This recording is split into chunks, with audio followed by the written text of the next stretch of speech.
Yaxın oturun. Sizi Almanya'nın cənnəti Heidelberg şəhərinə aparıram. Bugün gəlmişik Heidelberg şəhərinə. Tarixinə görə və təbiətinə görə seçilmiş Almanya şəhərlərindən biridir. Heidelberg şəhərindəki axan çayın adı Neckar çayıdır. Bu köprü də məşhur Karl köprüsüdür. Bura Karl Theodor köprüsüdür. 1788-ci ildə tamamilə daşdan tikilib. Bura Karl köprüsünün girişidir. Köprünün kənarları maraqlı heykəllərlə bəzədilib. Burada həmişə kimi biraz mərdimazallıq edirəm. Tutmaq olmur vallah. Bu ördəkdir yoxsa qaz. Gəl bura köprü yolu.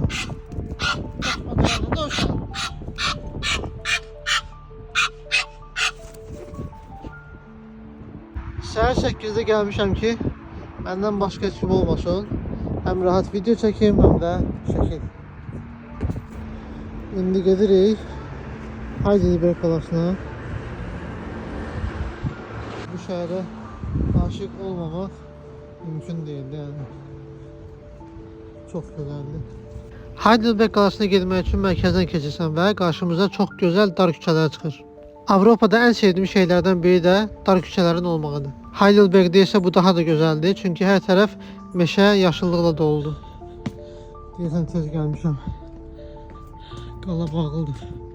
Hələ açmayıblar. Gördüyünüz bu Heidelberg qalası 13-cü əsrlərdə tikilib. Nəinki bu qala, ümumiyyətlə bu şəhər tarixinə görə çox fərqlənir. Ən maraqlısı da odur ki, şəhər iki yerə bölünür. Yarısı bu gördüyünüz məşhur yerlər, yarısı isə yaşayış binaları.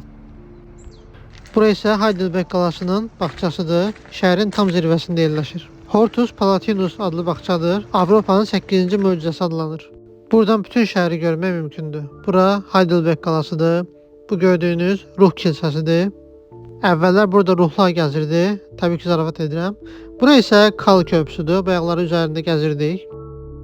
Bu gördüyünüz tikililər isə Old Town'dur. Yəni bizim içəri şəhər kimi bir şey. Buradan geri yıxılsam xoşbəxt oluram.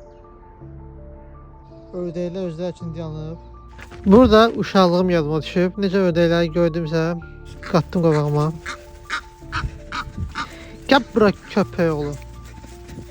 İnan səmimiyyətimə, bura o qədər huzurludur ki, bu bağçadan ayrılmaq istəmirsən. Qızlar, burada şəkliniz ola bilərdi.